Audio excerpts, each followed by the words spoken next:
은혜 받으실 말씀은 욥기 23장 1절에서 3절 말씀입니다. 욥이 대답하여 가로되 내가 오늘도 혹독히 원망하니 받는 재앙이 탄식보다 중함이니라. 내가 어찌하면 하나님 발견할 곳을 알고 그리하면 그 보좌 앞에 나아가서. 샬롬 성가대의 찬양과 니시 오케스트라의 연주가 있겠습니다.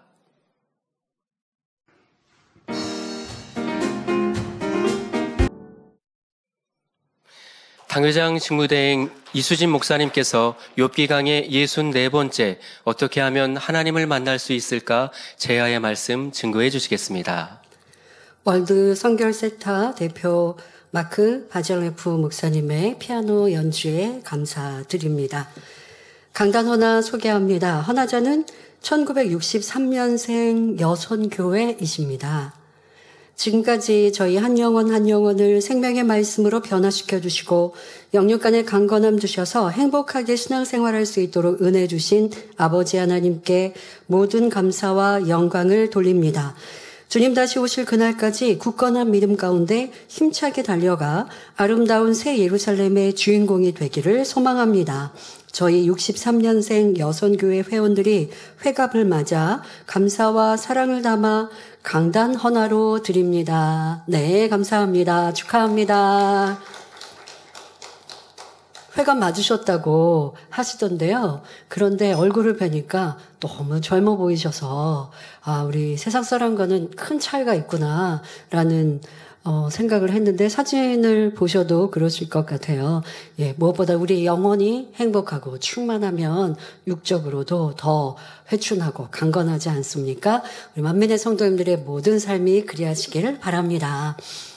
사랑하는 성도 여러분, 지난 시간에는 우리가 모든 불의를 버리고 죄에서 돌이켜 아버지 하나님을 기쁘시게 할 때 어떤 축복으로 함께 하시는지 말씀드렸습니다. 죄를 회개하고 돌이키면 하나님께서는 용서해 주실 뿐 아니라 위로와 회복으로 함께 하신다 했지요. 단 여기에는 사망에 이르지 않는 죄를 지었을 때라는 전제 조건이 있었습니다. 이렇게 회개하면 용서받을 수 있는 죄도 있지만 반대로 회개하려고 해도 회개의 영이 오지 않는 중한 죄가 있음을 알아 결코 사망에 이르는 죄를 범해서는 안 된다고 말씀드렸습니다. 오늘부터 시작되는 욥기 23장에서는 다시 욥이 입을 열어 대답합니다. 지금까지 하나님께서는 욥처럼 순전하고 정직한 사람이라 해도 그 본성 속에서 얼마나 많은 악들이 나오는지를 우리에게 보여주셨습니다. 그렇다고 여러분들 오해하시면 안 됩니다. 영적으로 온전히 마음을 할례한 거룩하고 성결한 자녀들이 흔들고 연단을 해도 악이 또 나오고 또 나오나? 그거 아닙니다. 지금 욥은 마음 깊은 곳에 마음의 할례, 본성 속의 악을 버린, 우리로 쉽게 설명하면 마음에 있는 죄성, 악을 다 버린 성결의 단계에 이르지 아니했기 때문에 행위적인 신앙에서는 하나님께서 이렇게 칭찬하실 만한 순전하고 정직하다 하실 만한 육의 모습들은 충분하지만 마음 깊은 곳에 할례를 하지 못한 이런 모습이었기 때문에 연단을 하고 어려움이 오니 깊은 내재되어 있던 악이 올라온다는 것입니다. 신앙생활을 해서 마음의 악을 다 버렸는데도 어려움이 오면 또 불평하고 원망하고 믿음이 온데간데 없이 사라지는 거 아닙니다. 영적인 믿음, 그러니까 영적인 믿음은 어떤 환경과 조건에도 변함이 없는 거잖아요. 누가 나를 괴롭히니까 충만함을 잃고 시험이 오고 어려움이 오니까 입술에 불평하고 원망하면 이것은 영이 아닌 거죠. 그러니 평안해 보일 때는 때로는 영인지 영이 아닌지 모를 때가 있는 거예요. 충만해 보이니까 저 사람 신앙생활 잘하나 보다. 또 스스로도 그렇게 착각할 때가 있는 것이죠. 그러나 연단을 만나게 되면 내가 몰랐던 내 모습이 드러나기도 하고 충만할 때는 다 좋았는데 그렇지 않을 때는 내 안에 불평도 원망도 드러나는구나 라는 것을 발견케 하시고자 연단하시는 것입니다. 그러니 여러분들이 하나 이렇게 욥이 칭찬을 받았는데 그런데 악이 나온다라는 말을 오해하시면 안 되겠습니다.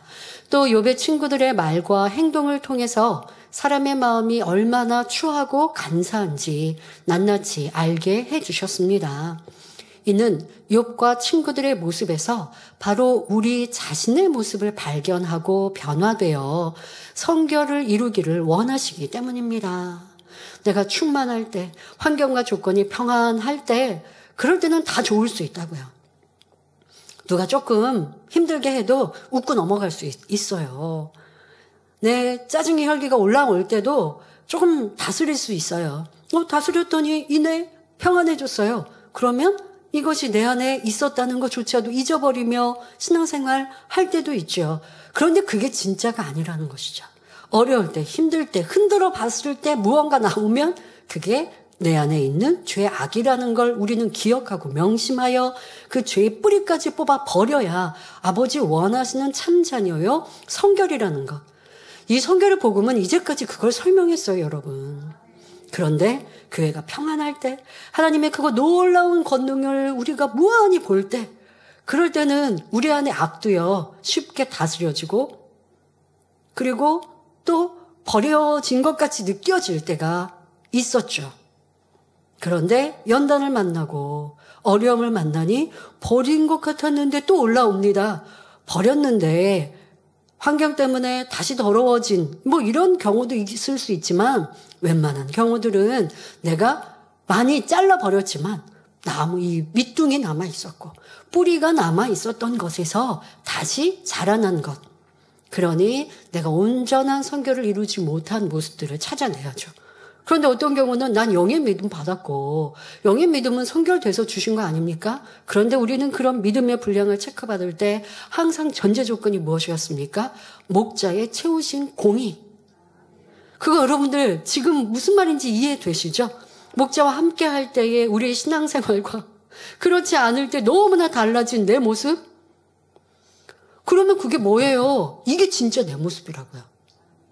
가리워져 있는 내 모습으로 착각하면 아버지 만났을 때 뚜껑 열어보니 너무 부족한 내 모습 보여주시고 그때 와서 확인하면 기회가 없어요. 그런데 지금 이 연단의 때에 내가 몇 년 전엔 충만하고 행복하고 막 성결된 것 같고 이제 운명을 향해 가면 되는 것 같았는데 누가 날 괴롭게 하고 미워해도 다 웃을 수 있었고 다 사랑스러워 보이는 것 같아서 내 안에 성결됐고 악은 모양이라도 버린 줄 알았는데 그런데 목자에 계시지 않는 이 시간에 때로는 힘들고 어렵고 그래서 내 안에 짜증도 있고 또 믿음도 사라진 것 같고 믿음도 떨어진 것 같고 또 버려진 악도 또 올라오는 것 같고 그것이 바로 뿌리로 남아 있었던 내 안에 죄성이요 악이었고 그것이 온전한 성결을 이루기에 부족했던 우리의 모습을 들여다보게 하신다는 걸 우리는 인정하고 그리고 친정 아버지 원하시는 죄와 악은 모양이라도 버리는 우리가 되어야 합니다. 그러므로 말씀을 들으실 때 이 내용은 누가 듣고 깨달아야 하는데 하지 말고 하나님께서 여러분 자신에게 주시는 은혜의 말씀으로 받아 진정한 변화의 열매로 나오시기 바랍니다.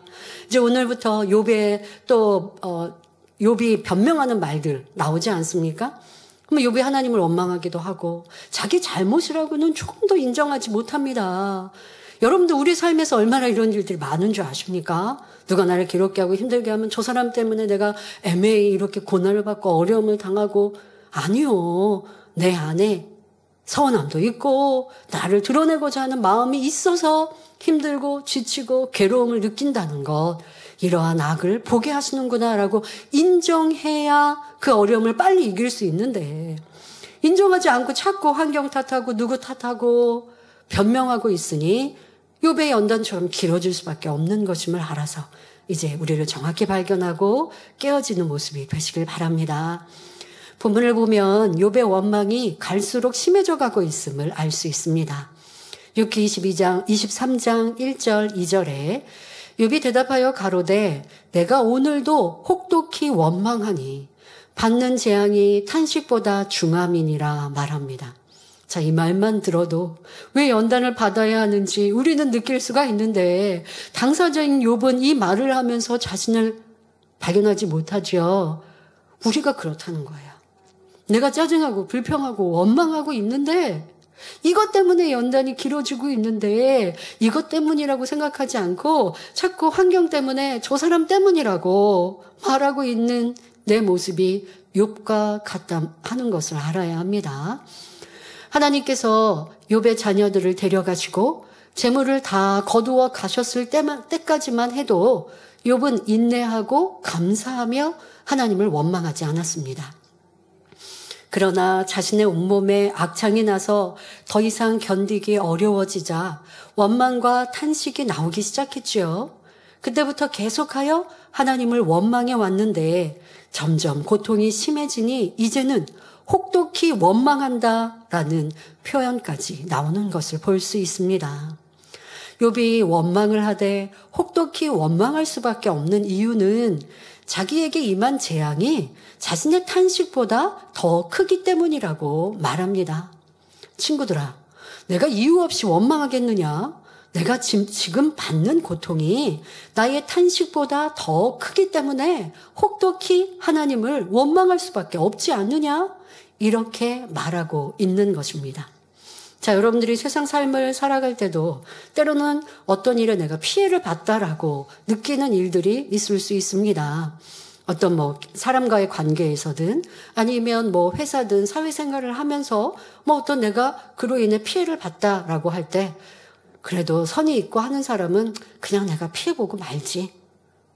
이렇게 넘어가는 사람이 있는가 하면 내가 피해본 것에 대해서 표현해야 되고 보상을 받아야 된다라고 하다가 그 피해를 끼친 상대나 어떤 회사에 대하여서 원망과 불평 그리고 또 나도 같이 해를 가하죠.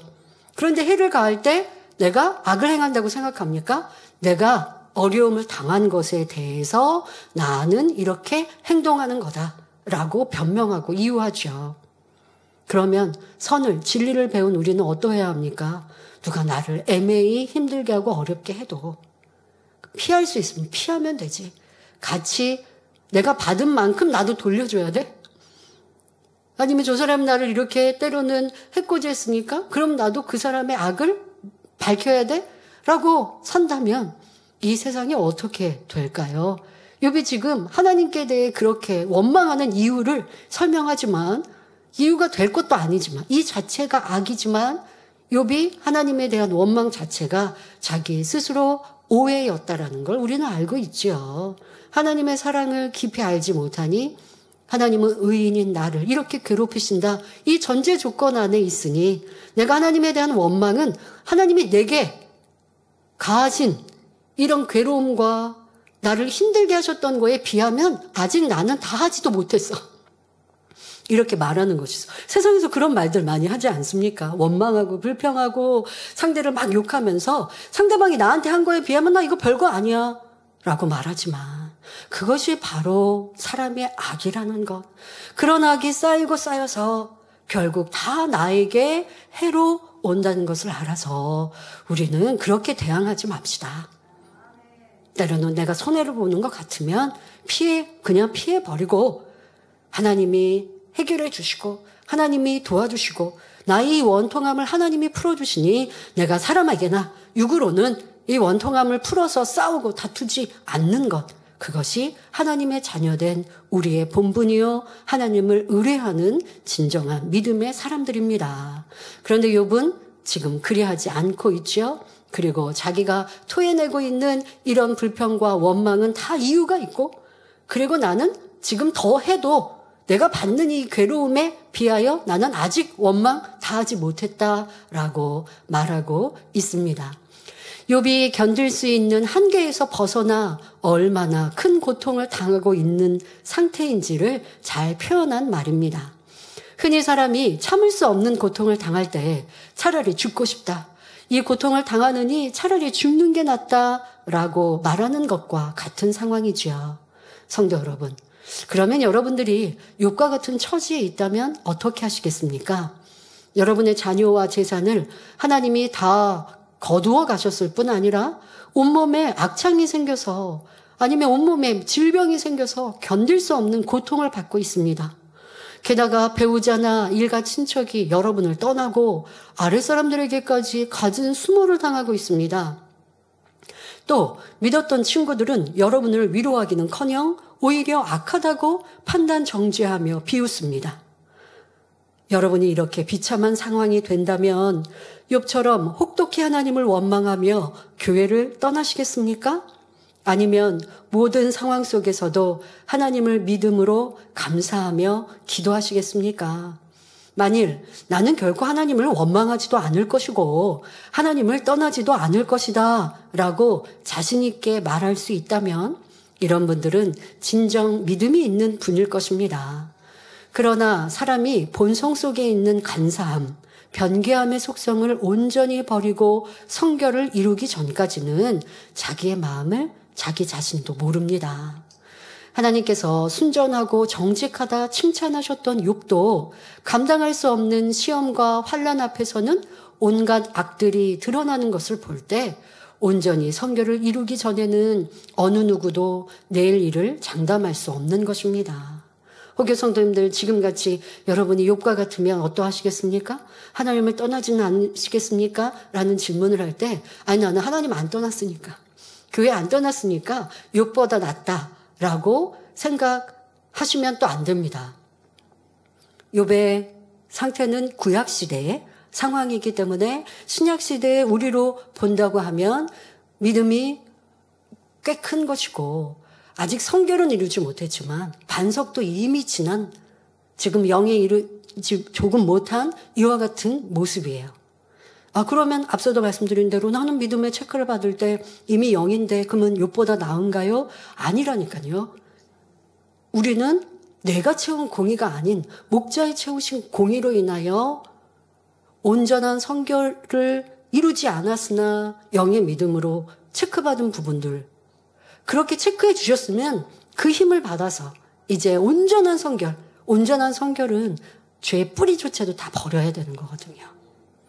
자, 그런데 마지막 때 살고 있는 우리에게 이런 특혜를 주셨던 부분들이 욥과의 차이가 있다는 걸 알고 영의 믿음을 체크받으신 분들이 난 욥보다 낫다 하시면 자기 발견 안 되는 겁니다. 그러니까 이런 것들은 아셔야 하고 그래서 우리를 더 정확히 볼 수 있어야 합니다. 자, 교회를 떠나지 않고 하나님을 떠나지 않는 모습이었지만 실상 여러분에게 어떤 작은 문제가 올 때 충만함을 잃고 열심히 식어지고 내 입술에 불평, 원망이 나옵니다. 욥은 지금 하나님 앞에 하지만 우리는 하나님 앞에 안 하는 일들이 많죠. 그거는 두려움으로 아니까. 그런데 여러분들이 사람을 불평하고 원망하고 또 판단하고 정죄하고 하는 그 모든 것도 하나님에 대하여서라는 것 잊지 말아야 합니다. 그러니까 이곳에 있지만 나는 불평과 원망이 한이 없었고 그것으로 인해 하나님과 담을 쌓았다라고 한다면 또 많은 죄를 짓고 악을 바랬는데 깨닫지 못한다고 한다면 지금 욥과 다를 바 없는 것이요. 욥보다 낫다라고 말할 수 없는 것임을 알아야 합니다. 자, 그리고 우리는 이러한 욥의 모습 속에 욥의 원망과 한탄, 아직 나는 하고 싶은 거 다 못했다라고 말하는 이 욥의 모습 속에 꼭 깨우치고 명심해야 할 것이 있습니다. 자신의 고통이 아무리 심하다 해도 혹독한 원망과 탄식이 그 문제를 해결해 주지 못한다는 사실입니다. 마음이 선한 사람은 괴로운 일이 닥쳤을 때 어찌하든 스스로 감당해내고자 하며 다른 사람에게 자신의 짐을 지우려 하지 않습니다. 그런데 마음이 악한 사람은 괴로운 일이 닥쳤을 때 자신을 학대할 뿐 아니라 자신의 괴로움을 상대에게 전가하여 피해를 주기도 합니다.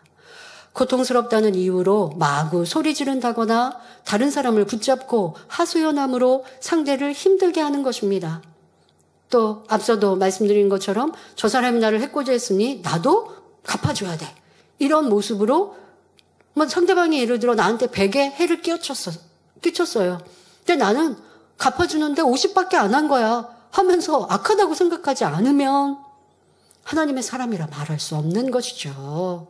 자, 이러한 여러분들의 모습들, 나도 어려움을 당하고 괴로움을 당하니 악을 바랬다면 이것이 바로 악한 것임을 알아야 합니다.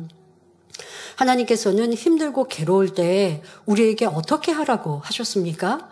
데살로니가 전서 5장 16절부터 18절에 항상 기뻐하라, 쉬지 말고 기도하라, 범사에 감사하라, 이는 그리스도 예수 안에서 너희를 향하신 하나님의 뜻이니라 말씀했고, 시편 50편 15절에 환난 날에 나를 부르라, 내가 너를 건지리니 내가 나를 영화롭게 하리로다 말씀했습니다. 그러므로 하나님의 전능하심을 믿는 사람은 이 말씀에 순종하여 항상 기뻐하고 감사하며 어려움이 닥칠 때 하나님께 부르짖습니다. 크든지 작든지 당면하는 모든 일에 인간의 방법을 동원하지 않고 하나님을 의지하는 것입니다. 인류의 생사화복은 창조주 하나님께서 주관하시며 또한 그분의 능력은 무에서 유를 창조하며 죽은 자도 살릴 수 있기 때문입니다. 그러니 말씀에 순종함으로 행함 있는 믿음, 영적인 믿음을 내보일 때 그 믿음은 바라는 것들의 실상이 되고 보지 못하는 것들의 증거로 나타나는 것입니다. 이어지는 욥기 23장 3절을 보면 욥은 내가 어찌하면 하나님 발견할 곳을 알고 그리하면 그 보좌 앞에 나아가서 라고 말합니다. 욥이 얼마나 하나님을 만나고 싶은 마음이 간절한지를 나타내는 표현이지요. 그런데 우리는 욥의 이 고백을 통해 그동안 욥은 하나님을 마음으로 섬기지 못했고 욥의 마음에는 하나님이 멀리 있었다는 사실을 알 수가 있습니다. 욥은 자신과 늘 함께 하시는 하나님이 아니라 항상 멀리 있는 하나님을 섬겼던 것입니다. 욥이 살아오면서 하나님 앞에 열심히 번제를 드렸지만 이는 영적인 제사가 아닌 육적인 제사, 행위적인 제사였음을 알 수 있지요. 만일 자녀들이 그저 형식적으로 부모에게 효도하고 말로만 부모를 섬긴다면 얼마나 슬픈 일입니까? 또 부부간에도 100번, 1000번 달콤한 말로 사랑을 고백한다 해도 그 마음이 다른 이성에게 가 있다면 무슨 소용이 있겠습니까? 이와 마찬가지로 욥이 하나님을 섬긴다 했지만 마음 중심에서 나오는 섬김이 아니었다는 것입니다. 하지만 하나님께서는 욥의 순전하고 정직한 모습을 보시고 그를 연단하여 하나님을 마음으로 섬길 수 있도록 이끌고 계십니다. 이 연단 중에 욥은 참을 수 없는 고통의 한계에 다다라서 내가 어떻게 해야 하나님을 만날 수 있을까 하며 하나님 계신 곳을 알 수만 있다면 당장이라도 그분 앞에 찾아가 하소연하고 싶은 심정이었습니다. 당회자님께서도 세계 곳곳에 집회를 다니시다 보면 하나님을 어떻게 해야 만날 수 있습니까? 하나님을 쉽게 만날 수 있는 방법은 무엇입니까? 하고 갈급하게 묻는 목회자들이 많았다 말씀하셨지요. 오랫동안 목회를 했지만 직접 하나님을 만난 적이 없이 그저 지식적으로 가르쳤고 그러니 너무나 갈급했던 것입니다. 그런데 당의자님께서는 하나님의 마음으로 말씀을 가르치시고 깨닫지 못했던 예수 그리스도의 의미, 그것을 설명해 주시니 말씀으로도 와, 저분은 참 목자시구나라는 걸 알아보지만 무엇보다 그 따르는 권능, 이 권능은 하나님께서 하신 것이지 사람으로 할 수 없거든요. 당의자님께서 처음에 해외 성회를 하실 때는 목회자 세미나도 하셨어요. 그러면 수천 명의 목회자들이 모여서 세미나를 듣지요. 당의자님 가르치시는 것, 우리 십자가의 도의 그것도 일부분, 예수가 우리의 구세주 되시는 이유, 인간경제의 의미, 이런 거 우리로 보면 이 성경으로 보면 기초죠. 이거 말씀 증거하시거든요. 그런데도 그 목회자들이 무릎을 치고 손뼉을 치며 눈물을 흘리며 기뻐하고 감사합니다. 왜 이런 영적인 깊이를 나는 몰랐을까? 주님을 믿는다고, 하나님을 믿는다고, 사랑한다고, 찬양하고, 또 해외 나가면 우리 한국 분들의 표현보다 더 표현력이 좋은 나라들 참 많거든요. 준비 찬양할 때 이렇게 보면 눈물을 흘리고 손을 들고 춤추면서 막 찬양을 너무 충만하게 하셨죠. 그런데 이 말씀을 들을 때는 어디서 듣도 보지 못한 너무 깊이 있는 말씀. 왜 나는 기도한다고 하나님을 부른다는데 이런 영적인 것을 깨닫지 못했을까 하고 기뻐하고 즐거워하고 또 무엇보다 목회자 세미나를 하시고도 환자 기도를 하시거든요. 그런데 목회자들 중에도 질병이든 연약함도 있으시잖아요. 근데 기도받는 중에 치료받고 응답받고 목회자들이 나와서 간증을 하죠. 그럴 때, 이게 진정 하나님을 만난 신앙생활이요. 진정 하나님을 만난 목회자는 이런 하나님의 권능으로 설교하고 가르치고 권능을 나타내는데 나는 사건이었구나. 저절로 그분들의 입술에서 고백이 나오는 거예요. 목회자들의 머리, 총회장님들이 목자의 만남을 요청하시고 만나시면 무릎을 꿇고 지금 같은 고백을 하시는 거예요. 나는 수십 년 기도한다 했고 하나님 말씀을 성경을 가르친다 했지만 이런 말씀 처음 들어봤습니다. 이런 권능, 성경에나 있는 예수님 시대에 있는 권능인 줄 알았습니다. 직접 보지 못했습니다. 그런데 이렇게 내 눈앞에 하나님의 살아계신 권능을 보니 내 목회가 잘못되었음을 인정합니다. 회개합니다. 도와주세요. 하는 주의 종들이 너무 많았던 거예요. 성도들도 신앙생활 하다 보면 하나님 만나는 것 간절히 사모하죠. 그런데 그 성도를 가르치는 목회자가 내가 하나님을 만난 증거가 없고 마음이나 느낌이나 뭔가 영적인 체험은 있지만 내 신앙생활이 살아있지 못하고 그리고 하나님의 살아계신 증거를 보이는 이런 목회를 못하니 답답하고 갈급할 수밖에 없는 것이죠. 근데 그런 답답함으로 목회를 했는데 하나님의 종이 와서 하나님의 살아계신 증거를 보여주니까 물 만난 고기처럼 기뻐하고 즐거워하고 지금 말씀드린 것처럼 어찌하면 하나님을 만날 수 있습니까? 라고 총회장님들의 입에서 이런 고백이 나오는 거예요. 여러분들 앞서처럼 목회자님들이 어떻게 하면 하나님을 만날 수 있습니까? 라고 고백했다고 하면 참 이해 안 되는 말이겠지만 지금 설명하니 납득이 되시죠? 그러니 우리는 얼마나 큰 복을 받았습니까? 하나님의 살아계신 증거를 목도하며 하나님이 어디 계신가 두리번두리번 하지 않고 하나님을 어떻게 만나는지 우리는 이미 듣고 있고요. 오늘 말씀의 제목처럼 다시 우리가 또 듣지만 내 문제 앞에 해결하시는 하나님을 만날 수 있고 만나지 못하는 건 내 문제고 이걸 어떻게 하면 해결할 수 있는지 아는데 안 가는 것이지 몰라서 못 가는 건 아니니 속 시원하죠. 그러나 행함이 없어서 또 맨날 그 자리에 있으면 이것도 안타까운 것이고 자 그래서 당의자매 해외 집회 가실 때마다 이러한 고백들을 목회자에게 들으시면서 당의자매 처음에도 놀라셨죠. 목회자들이 왜 이런 고백을 하지?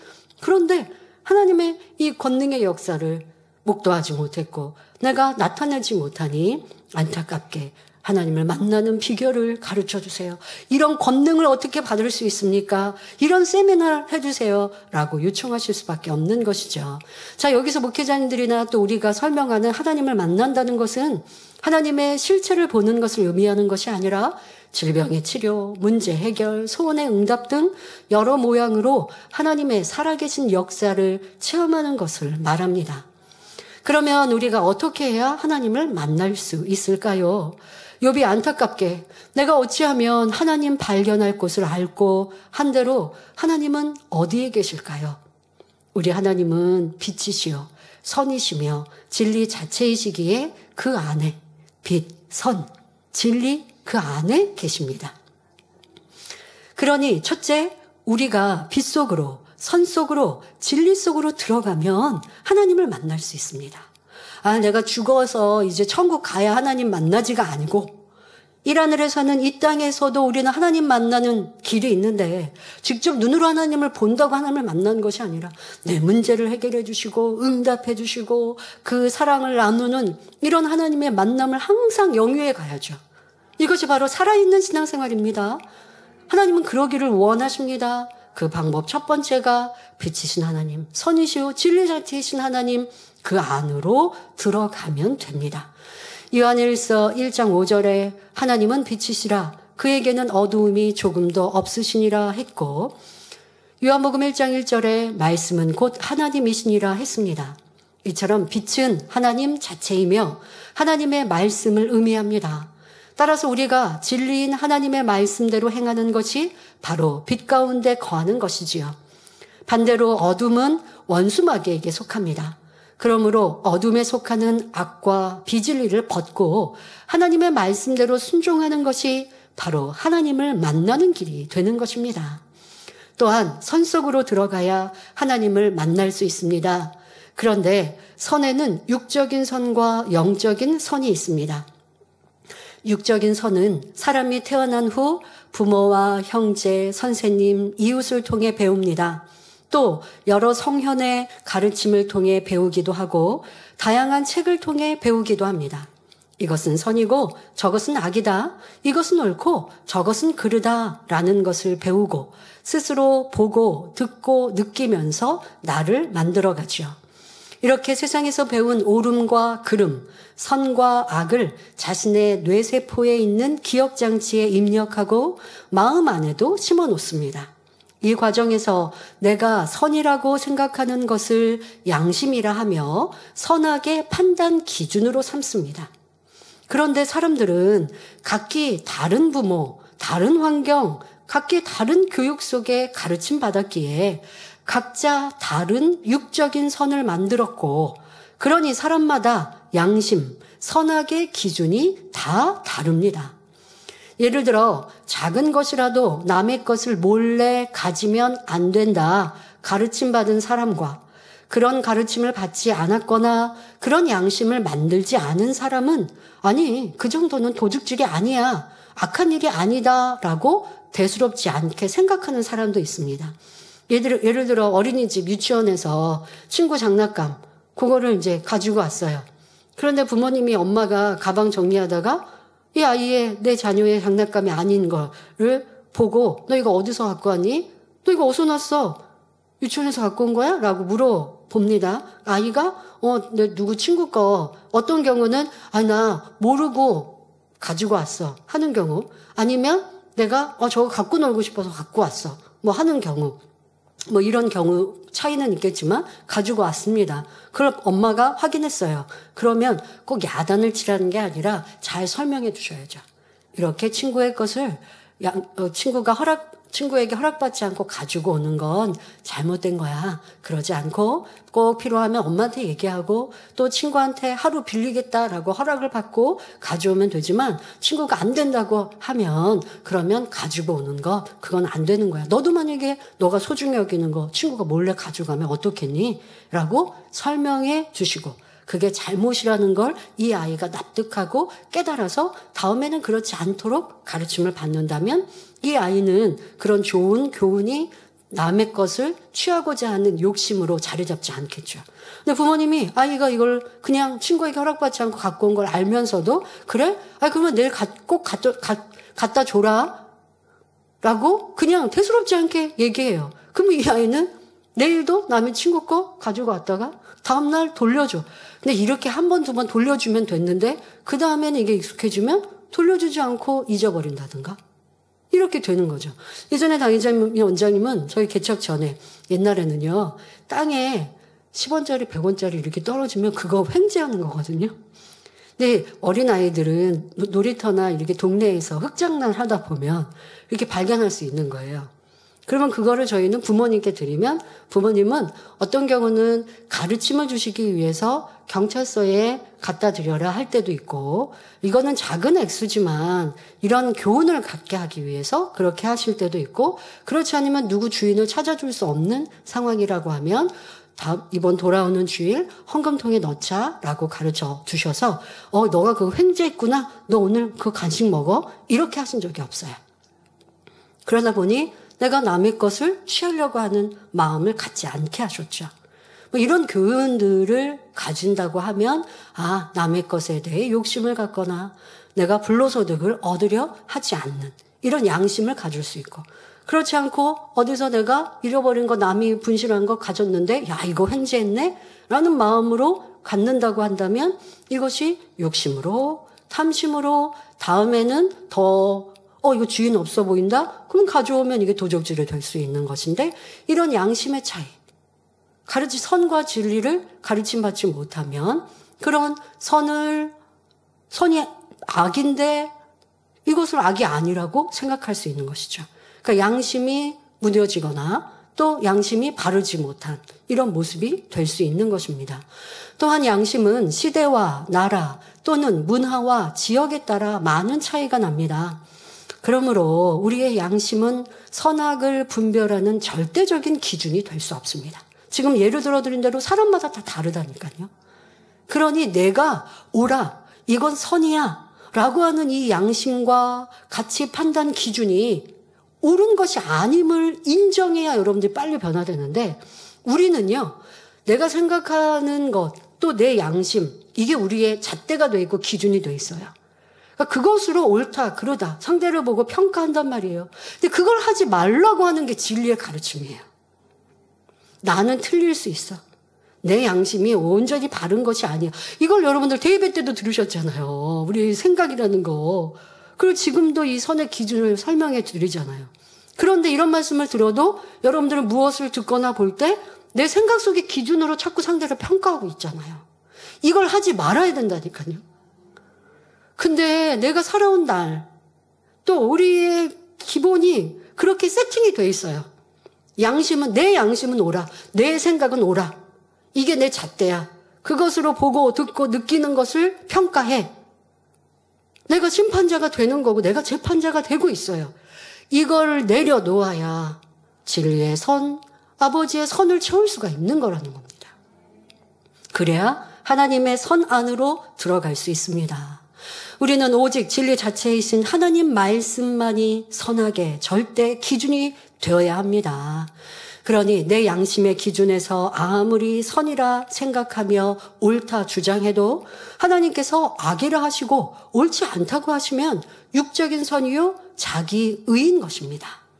이처럼 사람의 양심에는 진리와 비진리가 섞여 있는데 사실 대부분은 비진리로 만들어져 있습니다. 그런데 지금 욥과 친구들은 서로 자신의 지식과 생각과 양심이 옳다고 주장하면서 자기라고 하는 이 지식, 생각, 양심, 이 틀, 이 잣대로 상대방을 계속 평가하니까 계속 답답해 할 수밖에 없습니다. 여러분, 우리 가정도 마찬가지입니다. 우리 삶도 마찬가지입니다. 부부간에 배우자가 뭐가 마음에 안 드십니까? 성격이 마음에 안 드십니까? 생활 방식이 마음에 안 드십니까? 뭐 세상에서 그런 말들 하더라고요.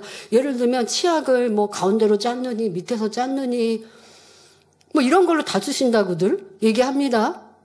이거 뭐 죄 아니잖아요. 이거 뭐 악 아니잖아요. 그런데 이런 기준으로 나는 밑에서부터 짜서 깨끗하고 깔끔하게 이렇게 써야 되는데, 그런데 중간부터 꾹 짜면 밑에 있는 거 다 버리고 뭐 낭비한다. 이렇게 이제 나는 배우고 자란 거예요. 그게 기준이 되니까 별거 아닌 걸로 서로가 답답하고 불편해지는 이런 관계들. 자꾸 내가 옳다. 별거 아닌 걸로 내가 옳다. 너는 틀렸어. 하고 있는 거라니까요. 그러니 부부싸움이 일어나고 부모 자녀는 또 어떠합니까? 분명 세대 차이가 있죠. 세대 차이 안에 제가 어떤 일꾼하고 대화하다 보니까 자녀가 강아지를 키우고 싶어 한대요. 근데 뭐 어린 학생이 아니고 성인이 된 자녀인데 강아지를 키우고 싶어 한다는 거예요. 그런데 부모님 입장에서는 별 마음에 안 드시는 거예요. 왜? 그 강아지를 키운다고 하면 결국 그게 엄마의 일이 돼버릴 수도 있고, 또 이런 걸로 막 이렇게 뭐 육적인 감정을 낭비하지 않았으면 좋겠는지, 어쨌든 안 키우고 싶었으면 하는 바람이 엄마는 있고, 자녀는 키우고 싶고, 그러니까 자녀는 키우고 싶다고 하는데 엄마는 그러지 말라고 계속 이제 얘기하다가 결국 이제 오랜 시간이 되니까 그래 알았어, 네가 잘할 거면 키워 하고 허락은 했지만 마음이 영 불편한 거예요. 그래서 어쩌다가 저한테 그런 얘기를 하시길래, 아니 죄 아니고 악이 아닌 이상 그냥 허락해 주셔도 될 것 같습니다. 세상 마음 두지 않고 세상에 조금 허전한 마음 그냥 집에 들어와서 일찍 들어와서 강아지랑 놀면서 채운다면 그것도 나쁘지 않은데, 세상에서 내가 이성에 취하지 못하는 이런 마음들, 그런 허전함들 혹시라도 이렇게 채운다면, 근데 그걸로 채워지는 건 아닙니다. 우리 자녀된 성도님은 그렇게 채워지는 건 아니에요. 기도하고 성령 충만하고 하나님 사랑해야 채워지지, 뭐 내가 애완견을 키우거나 무엇에 다른 거에 취미를 갖는다고 되는 건 아닌데, 근데 어쨌든 부모님 입장에서 그런 취미 좀 허락해 준다고, 세상으로 깊이 빠질 것도 아닌데 뭐 그런 걸로 옥신각신하시고 그걸로 내 자녀 뭐 불편해 하시냐고 저한테 얘기하시고 제가 좀 허락하시죠라고 해도 영 그 키우는 거 불편하신 거예요. 그럼 이렇게 별거 아닌 것들로 우리가 상대는 뭐 이걸로 부모님이 자녀에게 악하다라고 하시진 않겠지만 너 왜 그래야 돼? 안 그러면 안 돼? 하고 주장하고 있는 나의 모습들. 이런 것들로 화평하지 못하고 서로의 관계가 서먹해질 수 있는 것이죠. 더더욱 회사 같은 경우는 이런 일들, 또 업무적인 그런 관계 속에서 불편함을 겪고 왜 나한테만 일을 이렇게 시켜 뭐 이러면서의 서로 불편한 일들도 참 많이 있을 텐데 욥기 강해를 통해서 이런 저런 일들 선도 사랑도 행하시고 그리고 내 의와 또 내 양심과 내 옳다는 것과 내가 만들어 놓은 진리 이러한 부분들로 상대방을 평가하면 계속하여 욥과 욥의 친구처럼 답답해질 수밖에 없다는 거 깨달아서 더 크고 넓은 여유로운 마음 가지시면 좋겠습니다.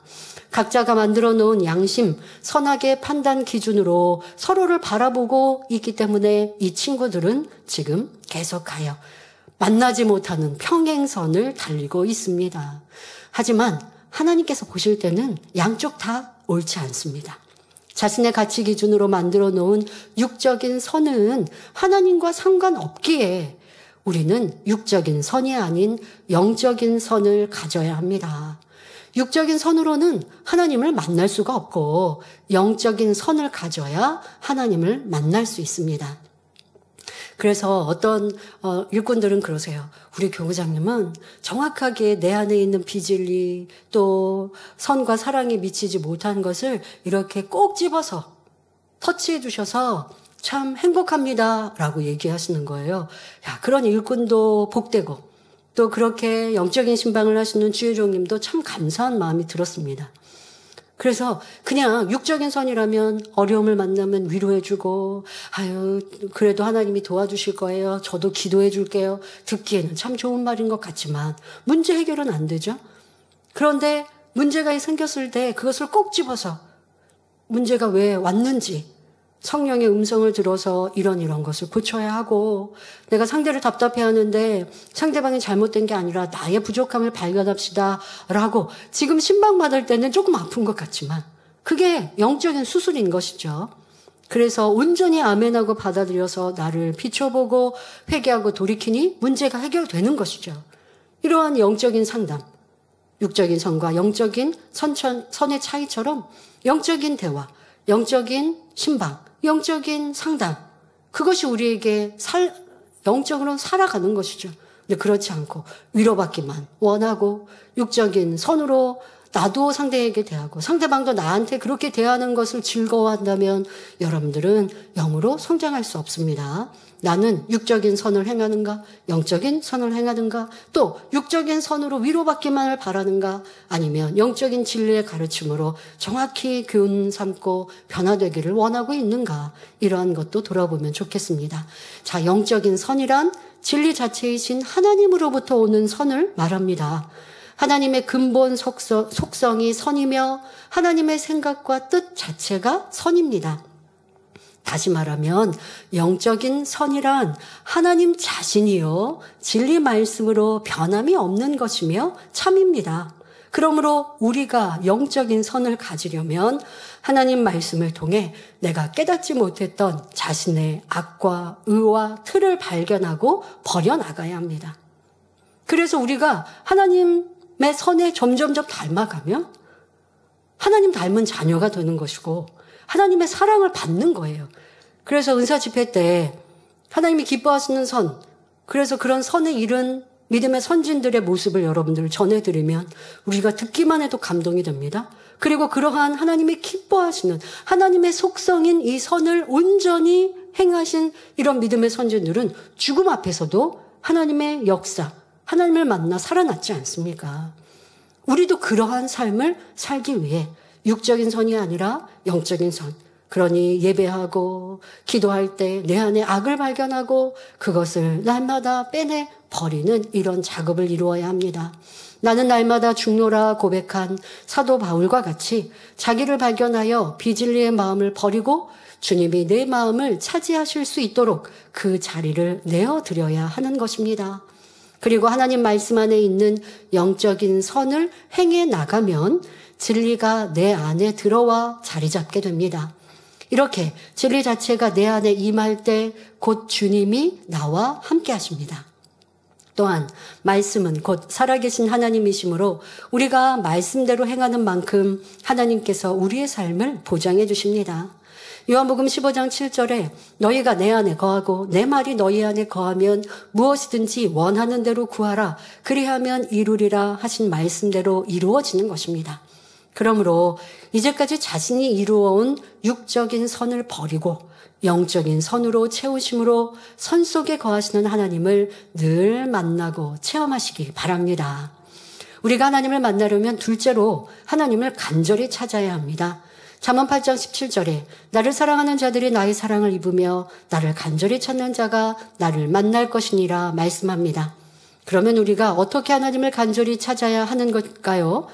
예레미야 29장 12절 13절에 너희는 내게 부르짖으며 와서 내게 기도하면 내가 너희를 들을 것이요 너희가 전심으로 나를 찾고 찾으면 나를 만나리라 말씀합니다. 즉 우리가 하나님 앞에 나와 부르짖어 기도하면 하나님이 들으시고 우리가 하나님을 전심으로 찾고 찾으면 만나주신다는 것입니다. 누가복음 18장에 보면 한 과부와 불의한 재판관의 비유가 나옵니다. 억울한 사연이 있는 과부가 재판관을 수시로 찾아가서 하소연하니 재판관이 그 원한을 풀어줍니다. 재판관이 의롭거나 선한 사람이라서 그 청을 들어준 것이 아니라 과부가 계속 찾아와 조르고 번거롭게 하니 결국 들어줄 수밖에 없었지요. 예수님께서는 이 비유를 말씀하시면서 누가복음 18장 7절 8절에 하물며 하나님께서 그 밤낮 부르짖는 택하신 자들의 원한을 풀어주지 아니하시겠느냐 저희에게 오래 참으시겠느냐 내가 너희에게 이르노니 속히 그 원한을 풀어주시리라 하셨습니다. 불의한 재판관도 과부가 간절히 도움을 요청하니 들어주는데 하물며 사랑의 하나님께서 자녀들이 믿음으로 부르짖을 때 속히 들어주시지 않겠느냐는 말씀입니다. 그러므로 반드시 하나님을 만나리라는 각오로 중심 다해 간절히 부르짖어 기도함으로 살아계신 하나님을 만나는 체험을 하시기 바랍니다. 가끔 성도님들이 스스로 해결하지 못할 문제, 질병의 문제, 또 육적인 삶에서의 문제들을 가지고 기도를 요청하러 나오십니다. 자, 여러분들이 중요한 것이 지금 말씀드린 대로 내가 하나님께 힘써 부르짖고 찾고 매어 달리신 후 나오셔야 돼요. 그러지 않고 내 어려움이 산적했는데 그래도 목사님께 기도받으면 신속히 응답받는다니까 나도 기도받으러 나왔지. 그런다고 응답받는 거 아닙니다. 먼저 영계의 법칙, 여러분들이 하나님께 부르짖고 찾고 하나님과 막힌 담을 헐기 위해 매어 달리고 그렇게 해서 하나님과의 관계를 회복하시고 그리고 나와 기도를 요청하시면 바로바로 응답되어지죠. 근데 그렇지 않고 저 사람 이 사람 목사님께 기도받았더니 신속히 응답받았대. 그러니까 나도 가볼까? 하고서 기도받는 것은 저도 힘들지만 여러분들 그런다고 하나님 만나는 게 아니라는 것입니다. 초신자라서 이제 여러분들에게 하나님을 알려드리는 관계가 아니잖아요. 여러분들이 하나님을 부르고 찾고 매어 달리고 그렇게 했는데도 도움이 필요할 때 그때 기도를 요청할 때 이것이 영계에 맞는 법이라는 걸 알아야겠습니다. 다음으로 우리가 하나님을 사랑하면 하나님을 만날 수 있습니다. 잠언 8장 17절에 우리가 하나님을 사랑하면 하나님의 사랑을 입는다 말씀하셨으니 바로 하나님을 만나는 길이 되지요. 그런데 혹자는 하나님을 사랑해야 하나님의 사랑을 입는다는 이 말씀을 오해하여 하나님을 이기적인 분이라고 말하기도 합니다. 그러나 요한일서 4장 19절에 우리가 사랑함은 그가 먼저 우리를 사랑하셨음이라 말씀한 대로 우리가 하나님을 사랑하기 이전에 하나님께서 우리를 먼저 사랑하셨다는 사실입니다. 바로 예수님의 십자가 사건입니다. 로마서 5장 8절에 우리가 아직 죄인 되었을 때에 그리스도께서 우리를 위하여 죽으심으로 하나님께서 우리에게 대한 자기의 사랑을 확증하셨느니라 말씀하셨습니다. 하나님께서는 우리를 사랑하신다는 확실한 증거로 독생자 예수님을 이 땅에 보내시고 십자가의 고난을 통하여 우리의 모든 죄를 대속하게 하심으로 구원의 길을 열어주셨습니다. 죄로 인해 영원한 사망의 형벌을 받을 수밖에 없는 우리를 예수 그리스도의 핏값으로 구원하여 영원한 천국으로 갈 수 있게 해 주신 것입니다. 이러한 하나님의 사랑을 마음 중심에서 깨닫는 사람은 더욱 하나님을 사랑할 수밖에 없습니다. 그러면 하나님을 사랑한다는 것은 무엇입니까? 요한일서 5장 3절에 하나님을 사랑하는 것은 이것이니 우리가 그의 계명들을 지키는 것이라 말씀합니다. 만약 여러분이 어떤 사람을 진정 사랑한다면 그가 부탁하는 것은 무엇이든 들어주고자 할 것입니다. 설령 어렵고 힘든 부탁이라 해도 사랑하기 때문에 기쁜 마음으로 들어주지요. 이와 마찬가지로 우리가 하나님을 사랑하면 그의 계명들을 지키고 기쁨으로 순종하게 된다는 것입니다. 성경 66권 말씀을 보면 지키라, 버리라, 하라, 하지 말라는 말씀이 있습니다. 하나님의 말씀은 전부 진리요, 빛이요, 선이요, 영생의 길로 가게 하는 말씀입니다. 그러니 우리가 하나님을 믿고 사랑한다면 이 말씀대로 지켜 행합니다. 믿는다고 하면서 말씀 안에 살지 못하는 것은 사랑하는 것도 아니요, 참 믿음을 가진 것도 아닙니다. 많은 신앙인들이 나 하나님 믿어요, 주님 믿어요, 내 구세주이심을 믿어요 라고 말하지만 그 믿음은 머리로 하는 지식이죠. 하나님이 인정하시는 믿음은 무엇이냐? 아는 것이 아니라 말씀대로 순종하는 것이 믿음이라 성경은 정리하고 있습니다. 그러니 내가 정말 하나님을 믿는데, 사랑하는데 만나주시고 축복해 주시지 않았다 하실 분은 없을 거예요.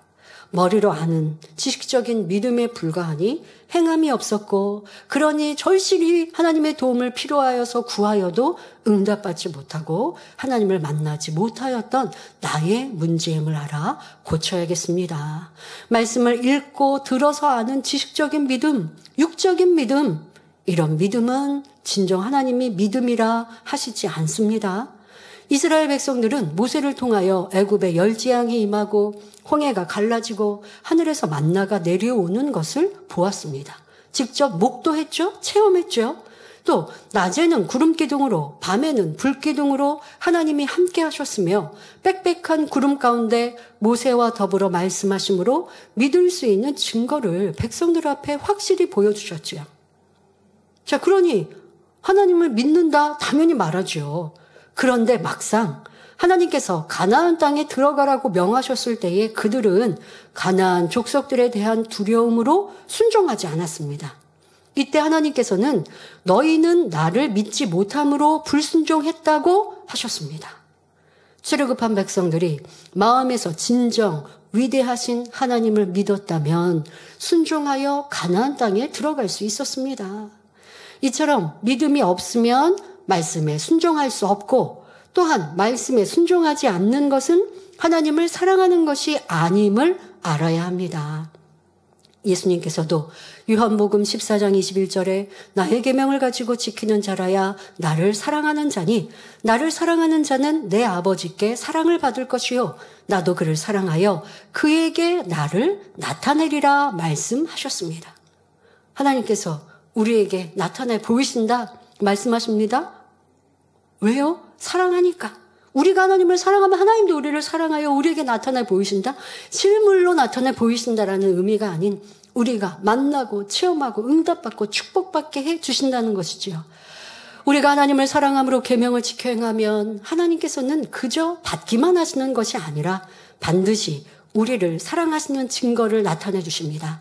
늘 우리와 함께 하심으로 마음의 소원을 이루어 주실 뿐 아니라 각종 질병이나 사고로부터 지켜주시는 등 우리의 삶 속에 축복의 간증이 넘쳐나게 해주십니다. 바로 이러한 삶이 하나님을 사랑하는 삶이요, 하나님을 찾고 만나는 삶이지요. 그런데 우리가 하나님을 열심히 부르고 찾아도 만나지 못하는 경우도 있습니다. 이사야 59장 1절 2절을 보면 여호와의 손이 짧아 구원치 못하심도 아니요 귀가 둔하여 듣지 못하심도 아니라 오직 너희 죄악이 너희와 너희 하나님 사이를 내었고 너희 죄가 그 얼굴을 가리워서 너희를 듣지 않으시게 함이니 말씀합니다. 하나님께서는 우리의 모든 문제를 해결해 주실 수 있는 능력을 갖고 계시지만 우리가 죄를 지으면 하나님과 우리 사이에 담이 생기므로 아무리 금식하고 기도해도 하나님께서 듣지 않으신다는 말씀입니다. 그러므로 하나님을 만나기 위해서는 무엇보다도 먼저 죄의 담을 헐고 하나님이 계신 빛과 선, 진리 속으로 들어가야 합니다. 그런데 하나님을 직접 눈으로 보아야 믿겠다고 하는 사람들도 있지요. 그러나 우리가 뜨거운 여름날 정오에 떠있는 해를 똑바로 쳐다보면 눈이 멀어버리는 것처럼 죄가 있는 사람이 빛이신 하나님을 보면 죽게 되어 있습니다. 빛과 어두움이 공존할 수 없는 것처럼 죄가 있는 어둠의 사람이 빛이신 하나님을 배울 수는 없는 것이지요. 그러니 하나님께서는 우리가 빛으로 들어오는 만큼, 진리 안에 거하는 만큼 만나 주신다는 사실을 명심하여 속히 악은 모양이라도 벗어버리고 온전한 선을 이루시기 바랍니다. 결론을 말씀드립니다. 사랑하는 성도 여러분, 하나님께서는 사랑하는 자녀들에게 영육간에 좋은 것을 주시려고 늘 준비하고 계시는 분입니다. 누구든지 스스로 마음문을 열고 중심에서 하나님을 찾으면 만나주시며 응답과 축복의 길로 인도하시지요.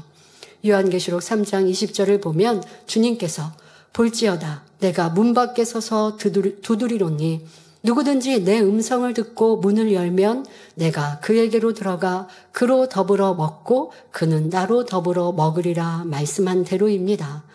그런데 하나님을 만남에 있어서 가장 기본적이면서도 중요한 것은 간절함입니다. 우선 마음에 가득 차 있는 세상 즐거움, 헛된 정욕과 같이 하나님을 간절히 찾지 못하게 하는 것들을 비워내야 하나님을 만나고 싶은 마음이 간절해집니다. 지금 하나님을 만나는 방법에 대해 여러분들에게 말씀드릴 때 이제 처음 온 초신자를 대상으로 말씀드리는 거랑은 다릅니다. 처음으로 오신 분들이라면 예배를 통해 찬양을 통해 이렇게 좀 구체적인 하나님을 만나는 방법도 제안하지요.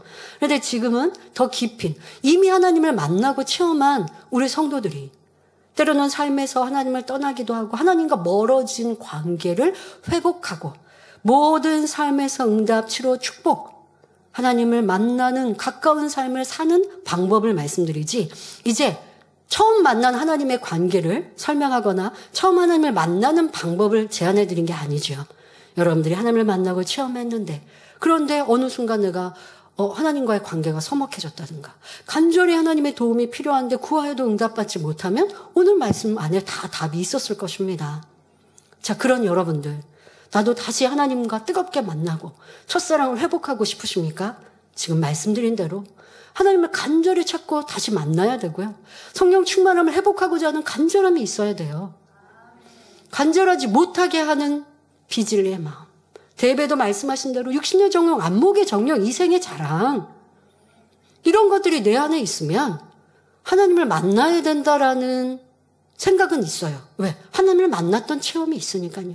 또 우리 주변에는 항상 하나님의 살아 역사하시는 많은 증거와 간증들이 있으니 하나님이 아니 계신다 무시할 수도 없고 하나님을 만나면 축복이라는 걸 또 알아요.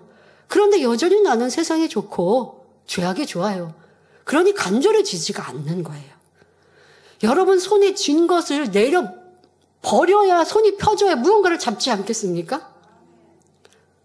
내 손에 지금 악이 쥐고 있는 걸 버리고 다른 좋은 거를 취해야 되는데 나 이것도 갖고 싶고 저것도 갖고 싶고 그럴 수가 없는 거죠. 자, 간절해지지 못하는 내 안에 비질릴 것, 세상 사랑하는 마음, 이런 마음을 벗어내고 하나님을 만나고자 하는 간절함으로 구하면 분명 하나님을 만나주십니다. 겸손히 하나님을 찾을 때 하나님께서 우리 마음에 임하실 수 있습니다. 그런데 사람들은 대부분 어려움에 처할 때라야 심령이 가난해지고 겸손해집니다. 혹 지금 어떤 문제가 여러분 앞에 있다면 하나님을 간절히 찾고 만날 수 있는 기회로 삼으시기 바랍니다. 이사야 55장 6절에 너희는 여호와를 만날 만한 때에 찾으라 가까이 계실 때에 그를 부르라 말씀합니다. 그러므로 하나님을 찾는 간절한 마음이 되어 말씀과 기도, 찬양과 예배를 통해 하나님께서 계신 곳으로 나아가시기 바랍니다. 그리하면 하나님께서 다시 만나 주시고 시편 40편 2절에 나를 기가 막힐 웅덩이와 수렁에서 끌어올리시고 내 발을 반석 위에 두사 내 걸음을 견고케 하셨도다 말씀한 대로 어떤 어려움 속에서도 건져 주실 것입니다. 또한 매일 매순간 선 속으로, 빛 속으로, 진리 속으로 들어가 하나님을 만나심으로 여러분의 삶에 은혜와 평강이 가득하며 응답과 축복이 넘쳐나기를 주님의 이름으로 축원합니다. 말씀 상고하시면서 함께 기도하겠습니다. 좋으신 아버지 하나님, 오늘부터 또 욥이 엘리바스 친구의 그 말을 또 답변합니다. 그런데 그 시작부터가 하나님에 대한 원망이 가득합니다. 이렇게 나를 알지 못하고 보지 못하여 하나님을 원망하는 모습이 나의 신앙 속에, 나의 삶 속에 있지는 않았는지 우리를 발견하게 하시고, 꼭 하나님에 대하여서뿐 아니라 사람이나 환경과 조건, 내게 만나는 어려움과 문제 앞에 내가 이렇게 원통해하고 그 분을 내는 것이 무슨 유익이 되는가, 하나님이 어찌 나를 바라보시고 도와주시겠는가도 생각해 보게 하옵소서. 그리고 하나님의 그 따뜻한 손길, 그 품 안에 깃들지 못하는 이유를 찾아서 이제 하나님 계신 빛과 선과 진리 안에 더 들어가는 우리 모두가 되게 하여 주옵소서. 만나주시고 치료해 주시고 응답하여 주옵소서. 감사드리며 우리 주 예수 그리스도의 이름으로 기도하옵나이다. 아멘. 당회장님의 환자를 위한 기도를 받겠습니다. 아픈 곳이나 연약한 곳 위에 손을 얹고 기도받으시고, 아프지 않은 분들은 가슴에 손을 얹고 마음의 소원을 위해 믿음으로 기도받으시기 바랍니다. 할렐루야. 전능하신 사랑의 아버지 하나님, 이 시간 기도받는 모든 성도님들 위해 안수하여 주옵소서. GCN과 인터넷과 화상을 통해 기도받는 지교회와 지성전, 그리고 전세계 하나님의 자녀들 위에도 시공간을 초월하여 역사하여 주시기를 원합니다. 믿어지는 믿음을 주시고 부정적인 생각과 의심의 세력을 물리쳐 주옵시며 모든 시험 환난도 물리쳐 주옵소서.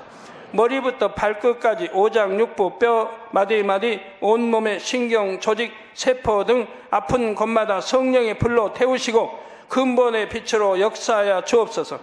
예수 그리스도의 이름으로 명하노니 원수마귀 사단 모든 질병, 균, 연약함아 물러가라. 빛이 여임하라. 모든 불치, 난치병도 성령의 불로 태워 깨끗하게 역사하여 주옵소서. 말라리아를 비롯한 모든 풍토병도 물리쳐 주옵소서. 감기, 기침, 열, 몸살, 독감 등 각종 유행성 질병도 다 물러가라. 어떠한 유행성 질병, 균도 틈타지 않게 지켜 주옵소서. 위암, 폐암, 간암, 유방암, 자궁암, 대장암, 피부암 등 각종 암과 에이즈, 백혈병, 뇌졸중, 고혈압, 저혈압, 심장병, 폐병, 위장병, 당뇨, 부인병, 피부병, 갑상선 질환과 모든 염증도 깨끗게 하여 주옵소서. 소아마비, 중풍, 관절염, 디스크도 온전케 하여 주옵소서. 요통, 두통, 신경통을 비롯한 모든 통증은 사라질지어다. 간질, 자폐증, 우울증, 조울증, 노이로제 등 모든 정신질환도 물러가라. 모든 마비된 것도 풀어지고 일어나 걷고 뛸지어다. 눈도 잘 보이게 하옵시고 귀도 잘 들리게 하여 주옵소서. 소경은 눈을 뜨고 기머거리는 들으며 벙어리는 말할지어다. 각종 사고, 후유증도 깨끗게 하시고 부러진 뼈도 붙여 주옵소서. 화상 입은 것도 온전케 하옵소서. 화기야 물러가라. 열도 물러가라. 아버지 흉터도 나지 않게 역사해 주시기를 원합니다. 마약을 비롯하여 각종 약물과 독극물 중독도 깨끗함을 입을지어다. 죽은 신경과 세포가 살아나며 죽은 자도 살아나게 하여 주옵소서.